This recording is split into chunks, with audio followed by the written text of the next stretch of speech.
ಇವತ್ತು ಪ್ರತಿಭಟನೆ ಮಾಡ್ತಾ ಇದ್ದಾರೆ ಮಾಡಲಿ. ಗುಲ್ಬರ್ಗ ಚಲೋ ನಾವು ಅಲ್ಲಿಂದ ಅವ್ರನ್ನ ಬೆಂಗಳೂರು ಚಲೋ ಮಾಡಿಸ್ತೀವಿ. ಅಲ್ಲಿಂದ ಅವ್ರು ಮತ್ತೆ ಬೆಂಗಳೂರು ಛಲವಾದಿ ನಾರಾಯಣ ಸ್ವಾಮಿ ಅವರು ಫ್ರಸ್ಟ್ರೇಟ್ ಆಗಿಬಿಟ್ಟಿದ್ದಾರೆ, ಅವ್ರನ್ನ ಎತ್ಕಟ್ತಿದ್ದಾರೆ. ನಾನು ಮತ್ತೆ ಛಲವಾದಿ ನಾರಾಯಣ ಸ್ವಾಮಿ ಅವ್ರಿಗೆ ಹೇಳ್ತಿರ್ತೀನಿ, ಖಬರ್ದಾರ್ ಸರ್, ನಮ್ಮ ಮಲ್ಲಿಕಾರ್ಜುನ್ ಖರ್ಗೆ ಸಾಹೇಬ್ರ ತಂಟೆಗೆ ಬಂದರೆ, ಪ್ರಿಯಾಂಕಾ ಖರ್ಗೆ ಸರ್ ತಂಟೆಗೆ ಬಂದರೆ, ಅವ್ರಿಗೆ ಪ್ರಿಯಾಂಕಾ ಖರ್ಗೆ ಸರ್ ಸ್ಪೀಡ್ ಇಷ್ಟ ಆಗ್ತಿಲ್ಲ ಸರ್. ಏನು ಒಂದು ದಲಿತ ಸಮುದಾಯದ ಹುಡುಗ. ತುಂಬ ಜನ ಹೇಳ್ತಾರೆ, ರೀ ಛಲವಾದಿ ನಾರಾಯಣ ಸ್ವಾಮಿ ಅವರೇ, ನೀವ್ಯಾಕ್ರಿ ಪ್ರತಿ ಸಲ ಮಲ್ಲಿಕಾರ್ಜುನ್ ಖರ್ಗೆ ಸಾಹೇಬ್ರ ಮಗ ಪ್ರಿಯಾಂಕಾ ಖರ್ಗೆ ಅನ್ನೋ ಲೇಬಲಲ್ಲೇ ಮಾತಾಡ್ತೀರಾ ರೀ? ಹೀರೋ ಮಗ ಹೀರೋ ಆದರೆ ಫಸ್ಟ್ ಶೋನೇ ಓಡುತ್ತೆ ರೀ. ಸೆಕೆಂಡ್ ಶೋ ಓಡಬೇಕು ಅಂದರೆ ತಾಕತ್ತಿರಬೇಕು ಕಂಟೆಂಟಲ್ಲಿ. ಮೊದಲನೇ ಸಲ ಅವ್ರು ಚುನಾವಣೆಗೆ ಬಂದಾಗ ಮಲ್ಲಿಕಾರ್ಜುನ್ ಖರ್ಗೆ ಅವರ ಮಗ ಅನ್ನೋ ಬ್ರ್ಯಾಂಡ್ ನೇಮಲ್ಲಿ ಬಂದರು.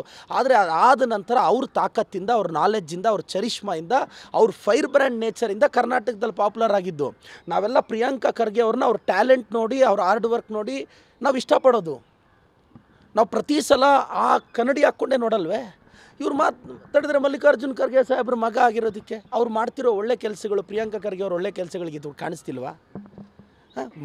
ಇತರಿಗೆ ಏನು ಮಾಡ್ತಾರೋ ಬಾಯಿಗೆ ಬಂದಂಗೆ ಮಾತಾಡ್ತಾರೆ.